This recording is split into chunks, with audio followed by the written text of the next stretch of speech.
Welcome to the Respect Podcast. I'm your host, Mike Domitrz from MikeSpeaks.com, where we help organizations of all sizes, educational institutions, and the U.S. military create a culture of respect. And respect is exactly what we discuss on this show, so let's get started.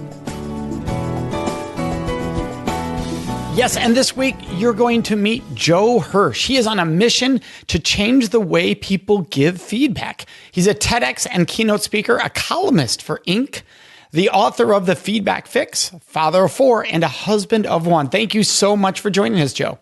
Hey, Mike. Great to be with you. You deal with feedback specifically. So how can feedback build a culture of respect? Well, the first thing we need to focus on is how it builds a culture of disrespect. And unfortunately, that is often the case with most feedback. And that's because of the orientation of the way we're talking to people. We can't change the past. We can't control things that fall outside of our own abilities. And unfortunately, Mike, too much of feedback that is shared today in the workplace and even in schools and at home is focused on a past that people can't change instead of a future that they can. And what I mean by that is that we're talking about the parts of them that can't ever be rectified, can't be modified, and can't be elevated. And when people hear a message like that about things that they can no longer change or control, it actually triggers a threat response inside them. This is a deep neural response we have to the feelings of stress that surround our neural pathways whenever we feel like we're under attack. And when people tell us news about ourselves that we can't change or control, that's exactly what happens. Our brains go into shutdown mode. The parts of our brains that are responsible for executive planning, for creativity, for autonomy, for trust, they all go dark. And so when someone approaches us with that kind of an orientation and that kind of a conversation, we on the receiving end immediately perceive their actions to be disrespectful of our space, of our abilities, of who we are, and more importantly, who we can be. That's powerful. So how do we help people realize that feedback is healthy? It can be positive and or it can be negative. In other words, unsolicited can be harmful, depending on how it's given. Even solicited can be very harmful when it's given. So where's the ground floor here? Where do they start in understanding a better viewpoint of feedback? I think it starts with the message itself. And to make a shift from, traditional feedback to what you might call feed forward. Now that sounds like kind of like a play on words, but feed forward, based on research and experience, is something that can actually shift the way we look at people and their performance. Feed forward is a complete change in how we look at people. Instead of looking back at the past that they can't change, we are looking ahead to a future that they can. And most importantly, that's not just a more positive message. It actually changes the whole mindset of the way those conversations are taking place. Instead of a hierarchy of a boss to a report telling someone what should be done, feed forward is a partnership approach that involves two-way dialogue and a focus on development, not just ratings, a focus on goals, not just grades if you're in a school context. And ultimately, it brings the other person into the conversation as a partner and changes the whole focus from one of punitive subjectivity to one of trust and authenticity. So where would that start? Let's say that you're managing someone or you're a parent or you're in a role where feedback is critical. How do you start the feed forward approach versus maybe give an example of what the traditional feedback way would have been? And then what does feed forward look like? So to boil it all down real quick for your listeners, feed forward is starting with 6 real principles that I call repair. And this is covered in the Feedback Fix. And when you go through the process of repair, you are focusing the conversation in a way that regenerates the talent of that other person. That's R. It expands that person's creative capacities. That's E. It's particular. It's not throwing the kitchen sink. That's P. It's authentic. It's rooted in what is seen by that other person. It's impactful. It's focused on results. And ultimately, R, it's refining the way that teams work together so that it's not just given from one person to another, but can actually be a driver of elevating team performance as a whole. And I love it. That makes it easy. Repair. The first one went so fast. Could you say the first one again? Absolutely. So repair stands for regenerates talent. There we go. That was the one. I was want to make sure I have that for all of our listeners in our show notes. So thank you. So regenerates talent. Let's back up on that because I think some of the others are very clear. Expands possibilities, go in with an open mind, be particular. Don't just throw. I thought that was a great example. Don't come in just flying high on everything. And authentic. Don't be fake. People hate that. But regenerates talent. I think people go, what? What does regenerates talent mean? So most of the time when we're in a feedback situation, there is an imbalance of power. Naturally, right? A parent to a child, a teacher to a student, a manager to a report. And when you enter with that approach, then you are essentially depleting someone's talent because you're looking at what they did and you are critiquing from a point of power what went wrong and basically telling them not to do it again. With Feed Forward, and in this first stage of regenerating their talent, we're looking at them as a talent source that can be tapped and that can be regenerated time and again, if only we just use the right words and have the right mindset. So if our message and our mindset is correct, then we can do that. So you approach this person not as an empty vessel waiting to be filled, but as a talent source waiting to be unleashed. And to do that, start by asking more questions of this person and put aside your assumptions and your preconceived notions of what it is this person has done and really make room for that person to fill that space with information you may not have. And in the context of that conversation, of this dialogue that is now begun between manager and report, between parent and child, between teacher and student, you're going to learn information you may not have known before. Things that you as the manager or the parent or the person on the other end of that feedback may not be aware of, but now can finally hear. And you may be made aware of things that you knew about in the past, but that you might have had a different view of, and certainly not one that related to the view of the person who's now speaking to you. And so when you do all that, you allow that person to tap back into the parts of themselves that are great, that are waiting to be unleashed, and you can start to build a conversation around those strengths and focused on the perspectives of the receiver, not just you, the giver.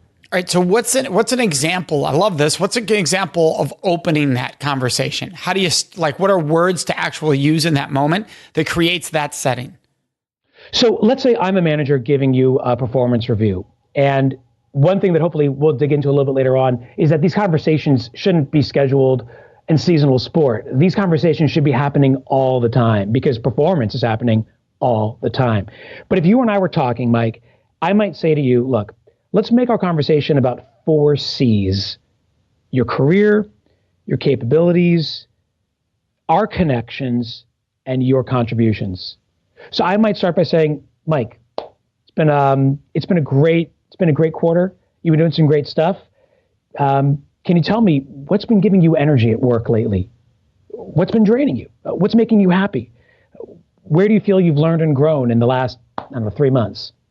And so you're opening up a conversation with the receiver in mind, and you're allowing the space and the time for that receiver to enter as a partner and not simply as a victim or an adversary. I love that because you're starting off by, hey, where are you at, really, right? Where are things at? Where do you drain? Where do you get energy? It also takes us beyond the typical benchmark objectives of numbers. Where are sales? Or where is that project at? It's saying, hey, how you doing? There's a human element to it. Yes, because when we know that someone cares about us, we automatically trust them, like them, and want to listen to them. And if we enter as an adversary, already throwing our perceptions of what they've done in their face, then they're going to go into threat survival mode, which is that primordial instinct deep down in our brains where we're going to start putting up walls and challenging and doing fight or flight. And we don't want the conversation to go like that because ultimately change isn't about forcing the issue. It's about provoking insights that can lead to positive and lasting outcomes. So when you open with that first C with career, you're showing yourself as a partner, not as an adversary. You are de-escalating the stress and tension that all too often is a part of these performance conversations. And you've made it about them. You've said, hey, look, I'm here for you. I want to help and support you. But first, I want to hear how are things going for you? And that's why I think these conversations should be happening all the time and not just once in a while. But once you cover the career and you sort of set the stage, you then let them dig in. you get into the next C, which is capabilities. And you ask them questions like, all right, Mike, what kind of feedback have you gotten from people on the team lately, or me, that has made you think about changing something? And again, you may well know what that feedback is, but by you, Mike, the receiver, really reflecting on that question, you will point to the information that is most important to you, and therefore will give me, the giver, an insight into where you are. Where's your mind at? Because performance is an inside game. And if people's minds aren't right, then we can't really help them from the outside. That change has to come from within. Tell me, Mike, what are some of the strengths that, what are some of your strengths that we haven't been tapping? Or what do you see as something that you've really been working on lately? Sort of a personal goal for yourself.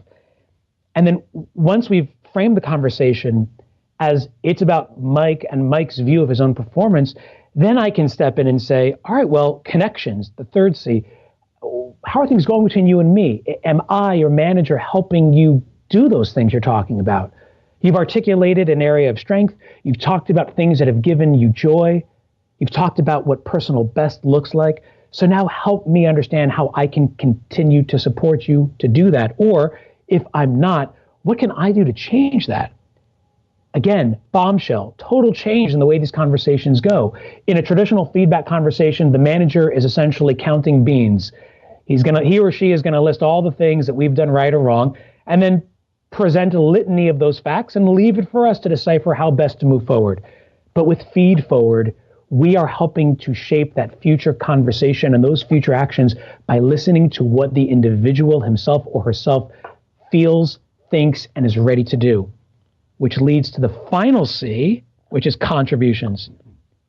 Now that we've set that stage, we've focused on your strengths, I know how I can support you as a manager or what I should be doing as a manager to help you.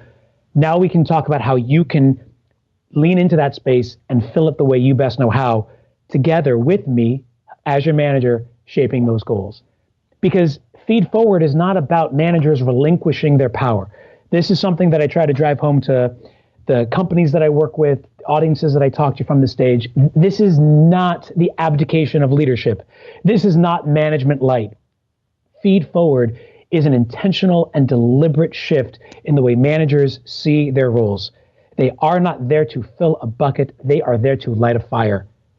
And when managers start to think like that, when they start to look at that person on the other side of them as someone who is worthy of service, who has talents and strengths, and it is their job, the manager's job, to unleash those strengths and capitalize on those talents and to bring out areas of that person that the person may not even know about yet, that changes the entire narrative and the entire trajectory of these conversations. It puts people at ease.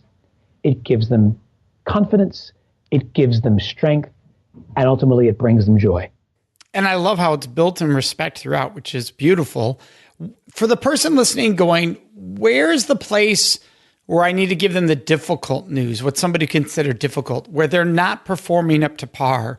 Yeah. Where does that fit in there if they're not noticing it? In other words, yes, if they bring it up like, hey, I feel that I'm struggling, yeah, there's room there. But if they think they're acing everything, which can happen, and they're really struggling in the eyes of you, the leader or the management, where does that show in those 4 C's?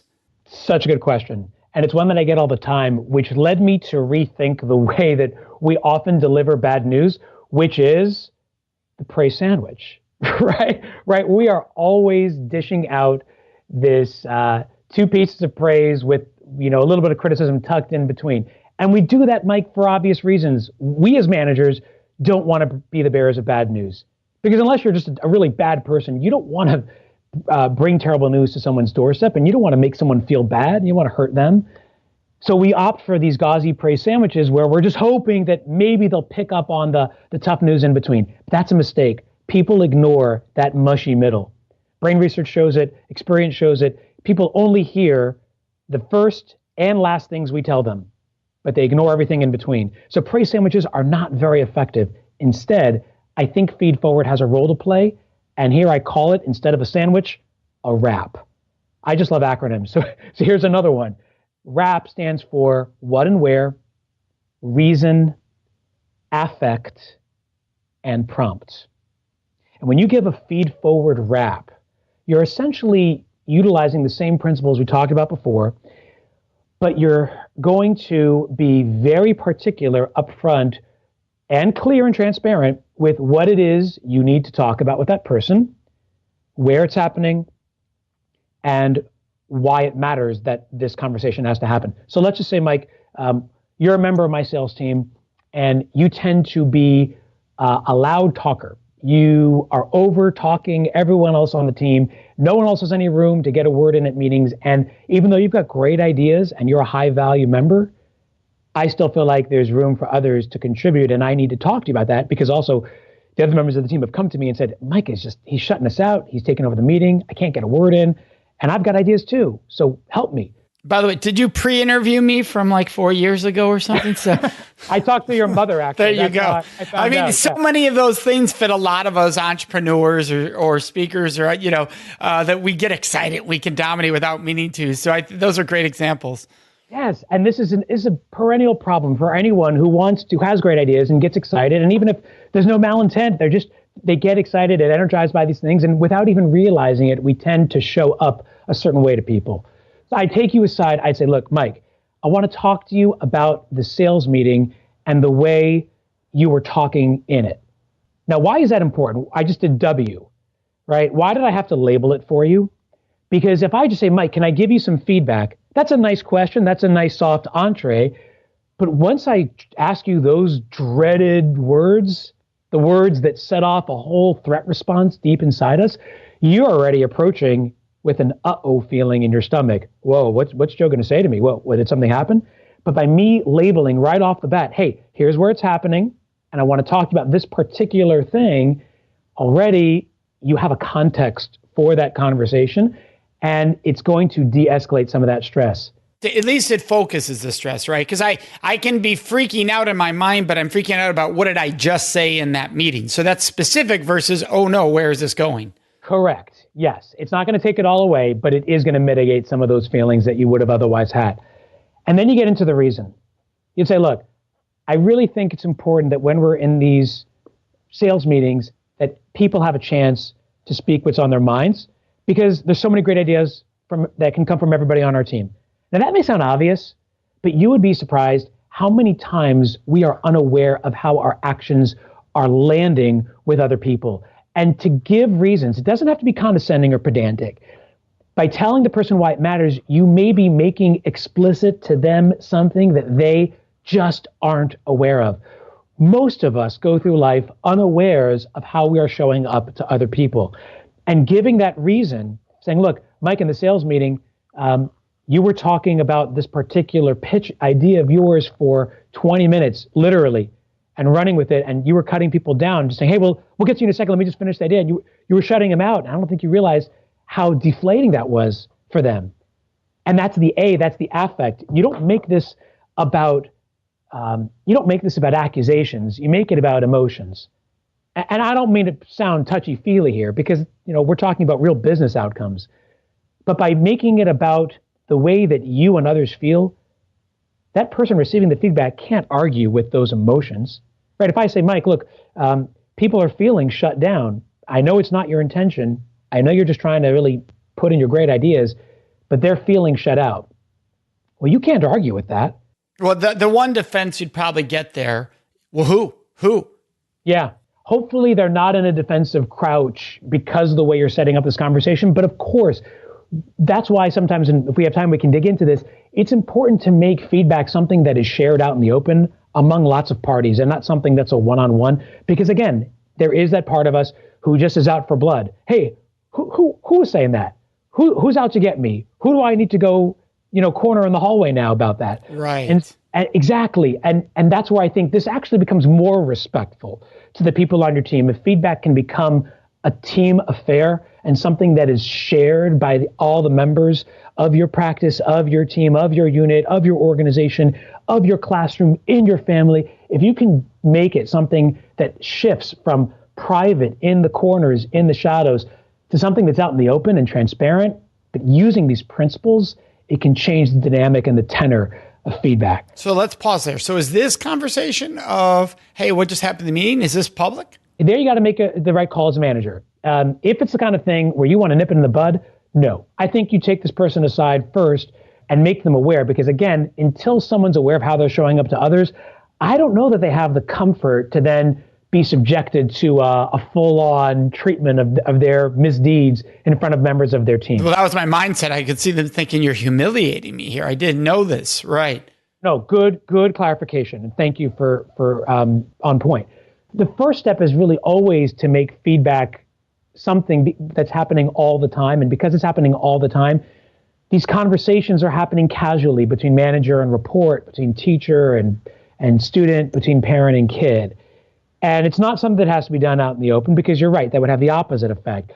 But ultimately, I do believe, and I've seen this happen with different organizations I've worked with, that when these conversations can happen out in the open, there's a much greater level of trust and ultimately a much greater level of transfer in terms of positive change in these behaviors, because everyone is working together on these goals. Now, granted, it takes some work to get to a point where there's a trusting and respectful environment among a team where people can be open and totally transparent about themselves and with others. However, it's something that can be done and frankly should be done. But when you asked, how does this come back to feed forward? The last part of the wrap, the P, this is the key. You don't just leave the conversation as, Mike, here's what's happening at sales meetings. You're talking too much. It's bothering everybody else. And now fix it. And I need you to fix it by the next time we have a meeting. P is for prompt, because you're getting into a conversation with that other person about what he or she feels can be done to make it happen. Here's where you, the manager, the parent, the teacher, you stop talking. You've shared enough. And now you want to open the door and the conversation to that other person for he or she to fill that space the way they best know how. They may come back and say, oh my God, I totally had no idea. Thank you. And they'll on their own immediately suggest some ways they can fix it. They may, however, come back and say, I actually don't think I was talking very much at meetings at all. I think I actually was very charitable and shared the floor many times. But that's also important information for you, the manager, to know. Because if really that person is that unaware of how they're showing up, then other things have to be done before you get to that person prompting. Then you really have to go back and unpack the conversation and unpack where that person's at in terms of their mind. This is where those other questions we talked about before are so important. How do you feel you're showing up to your team in terms of your own career, in terms of your capabilities? The second of those C's, what do you think you bring to the team? I mean, obviously this person must see himself, or she might see herself as a real star on a team. And the way you give feedback to a star performer, according to research, is way different than the way you give feedback to someone who's floundering. And we have to right size our feedback. And that's sort of the underlying message behind feed forward, is that if we let that other person fill the space the way they best know how, then the feedback that we are giving to them is going to be customized around their strengths, will be aligned to their current readiness, and ultimately is going to support their capabilities and drive them to the next level of success in a way that they know and want to. And so with that one, it's really going to depend on the person. There's no easy answer to say the prompt. So if you get to the person who says, I really didn't aware, what's the prompt? Like, how do you end that? If they're saying, I wasn't aware, is the prompt something like, would you like some assistance when it's happening? Would you like me to give a signal? How do you prompt from that? I would go, and if I was a manager, I'd say, have you ever noticed the way other people look at you in meetings? I mean, can you tell me about the way you think you're showing up to others in these meetings? Again, I'm not making an accusation. I'm asking you, Mike, how are you showing up in meetings? And you may say, I think people are happy with me. And then I'll come back and I'll say, well, why do you say that? And you'll say, well, because, they're always listening to everything I'm saying in meetings. They really respect what I have to say. And then I might pause and I might say, and I'm going to wait, because patience and timing is critical when you are adopting a coach approach to feedback with this question mindset. And if someone's truly not self-aware, which the other person might not be, then they really need you to kind of to connect the dots for them. But most people at that point in the conversation, if you framed it as you're talking too much at meetings, and then you've prompted them to suggest, well, how do you think you're showing up in these meetings to people? And they're saying, well, they're listening to me all the time. So the logical conclusion from that is, well, the reason is because you're dominating the airspace. You've got the airtime all to yourself. And sometimes you may need to connect those dots, but whenever possible, leave room for someone else to fill it. And that's where prompting is so critical. Well, I guess that's maybe where I'm a little confused. I'm just trying to clarify. Let's say that I acknowledge, oh, wow, I didn't realize that. Thank you very much. What's the prompt then? Is there a prompt coming to what happens next? Yeah. So then you might say to that person, all right, so what do you think you could do next to help make that situation better next time? There's the prompt. Okay, that's what I was looking for. I was looking for the behavior there. Okay. Oh, yeah. So it's always focused on behavioral change, and it's always focused on measurable outcomes. Right? This can't just be a fluffy conversation. These are critical conversations. And I'm not saying that we shouldn't have them, but we should have them in a way that honors the talent and the capacities of other people, to respect them for who they are, but more importantly, who they can be. And that's our job as managers, as parents, as teachers, as friends. It's our job to help unlock that person's true strengths that are waiting sometimes right at the surface for us to bring out. Does anything in this formula, in these multiple formulas, change if it is a parent-child relationship, if it is a friend relationship versus the workplace? Yeah, that's a great question. When I've worked with schools on this particular issue, we actually approach it a little bit differently because for many people, I hope for all people, but for many people, there's still an old-fashioned sentiment that children should respect their elders, right? That teachers or parents or coaches do have the best interests of these kids at heart, and hopefully they do. And they're deserving of respect, and there is a bit more of a hierarchical nature to those relationships because of age, because of experience, because of so many other factors beyond just I'm in power and you're not. In those situations, I advise still asking a lot of questions and making room for the kid, for the student, for the player to really fill the space. And again, coach approach works in all these contexts, but to do so in a way that kind of takes the power, the natural power imbalance out of these conversations, because kids generally do really fear having those really scary conversations with the principal or with the teacher, or if, you call your kid in, and you're having a heavy conversation in the car or that kind of thing. And it's heavy. And we shut down, even as kids, we instinctively shut down. I can remember my own conversations. I was not the world's best kid, got into a lot of trouble as a kid, had a lot of those conversations with my parents and my teachers, and spent a lot of time in the principal's office, unfortunately. But if the principal had taken me as maybe not into his office, but had taken me maybe into the cafe or the cafeteria, and we had this conversation over a hot chocolate or maybe a piece of candy, I don't know. I think I might have approached it more as a partnership. So that's something I do advise, is change the context. Yeah, I tell parents all the time when you're having tough conversations, don't have it always be consistent. Like, go for ice cream, but don't always go for ice cream or they'll stop going for ice cream. Yeah. I learned that I would play basketball with my sons and then give feedback or seek a conversation. And then I remember one of them going, I don't want to play basketball. And I'm like, why not? Like, because you're going to turn into a conversation. I'm like, oh man, I did not mean for that to happen. So this was years ago. It was a learning lesson. Like, you need to vary it up. Totally. And I think ultimately that's part of the relationship piece. What is at the core of all feedback is relationships. If we have a good relationship with the person that we're giving feedback to, whether that's our children or the people we work with or our friends, then ultimately the message is going to land much more effectively because there's trust. When people know that we're out for their best interests, we're genuinely interested in their side of the story and genuinely interested in their views of how this ought to go forward, then ultimately they're going to respond as a partner, not as an adversary. They're going to open up and not shut down. That's great. Now, wrapping this up, Joe, the last question I wanted to ask is, what are the telltale signs when someone is going to give you respectful feedback or not? So you like feedback, but toxic feedback is not helpful. So what are the telltale signs that this person's likely going to give me respectful feedback versus disrespectful? Yeah, you're making a really good point, because feedback can come from many sources, right? It doesn't just have to come from our boss. It doesn't have to come from our coach or our parent or our principal. It can come from the people beside us, not just above us. And the thing that I think is important to focus on I say there are three things. Number one is that trust factor we talk about.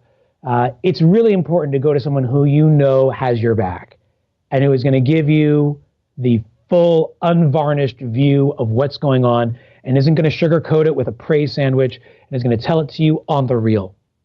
But trust is important, but so is technique.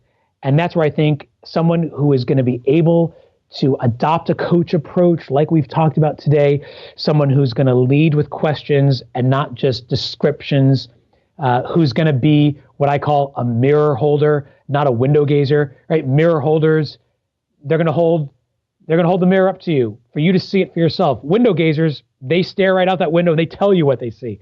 So you want someone who's a mirror holder who's going to help you see it, and you need that person who's going to ask you questions to unleash that and unlock that. And the last one is finally someone who's going to hold you accountable. Finally, the most important thing is that this becomes something actionable.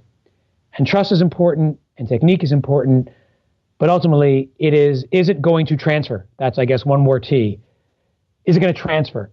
And in order for it to transfer, that is going to be someone who's not giving flyby feedback. They've got to be there for the follow through.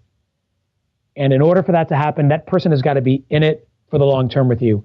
Don't just drop the feedback and run. They've got to be there to have those follow-up conversations with you, to check in with you, to really show they care by showing up for conversations 2 and 3 and 4, not just that initial conversation where you're going to go through sort of the process that we talked about, but someone who's in it for the long term and who's going to help you see it through all the way until you can really say, hey, I've done something that has led to positive and lasting change, and I've done it because I've had a partner by my side.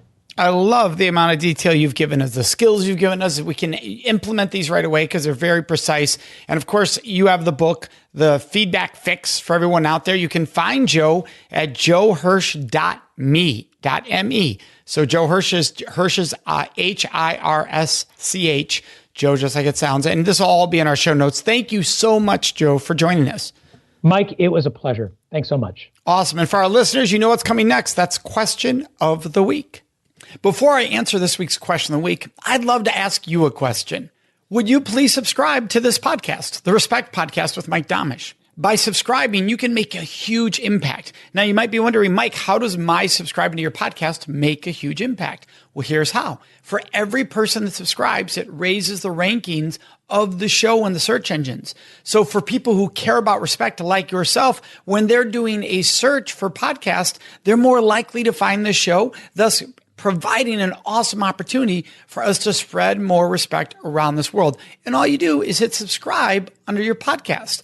Plus, the second benefit is by subscribing, you automatically get every episode right into your phone or whatever device you are listening to the podcast on. It happens automatically. So subscribing also makes your life easier. Now, let's get into this week's question of the week. Oh, and by the way, you can always ask your questions of the week by joining us on Facebook in our discussion group. It's called the Respect Podcast Discussion Group. Go there on Facebook and ask whatever questions you would like me to answer and or address in this segment of the show. And then listen to each episode to find out when your question is included. This week's question of the week is, Mike, why do people victim blame? This is a very important discussion, and there's so many different reasons. So I'm going to go to one of the most common reasons people victim blame, and that is the following reason. People want to believe that if they can blame the victim for a choice the victim made, that the person who's blaming the victim in that moment, they would never make that choice. Therefore, they never have to be afraid of this happening to them. So it's a self-defense mechanism. By me believing that person over there made a choice that led to this crime happening to them, and I would never make that choice, I can feel safe walking the planet Earth with never thinking anything wrong will happen to me, even though that belief is not realistic at all. That's what people do subconsciously when they victim blame. They want to believe they're going to create this safe world where they're going to always make the right choice. Therefore, bad things will never happen to them. And bad things only happen to people who make bad choices. Look, if we just take a moment and breathe, we recognize that's just complete lunacy. That's not realistic. You can make all the right choices and people can do awful things to you. And important, when you don't make all the right choices, that doesn't mean anyone has the right to do awful things to you ever, ever, ever. And that's the answer to the question, why do people often victim blame? That's one of the reasons. Do you know what I would love? I would love to hear your answer to this week's question of the week. So would you please answer what your answer would have been if you were asked that question today on the show? All you do is go to our Facebook page. We have a special group where we have these discussions called the Respect Podcast Discussion Group. So the Respect Podcast Discussion Group, and share with us what would your answer have been to this week's question of the week. And if take a moment, post us a new question for future episodes. What question would you like to hear me answer on an upcoming episode? That's all done on Facebook in our special group, which is the Respect Podcast Discussion Group. Can't wait to see you there. Thank you for joining us for this episode of the Respect Podcast, which was sponsored by the Date Safe Project at datesafeproject.org. And remember, you can always find me at mikespeaks.com.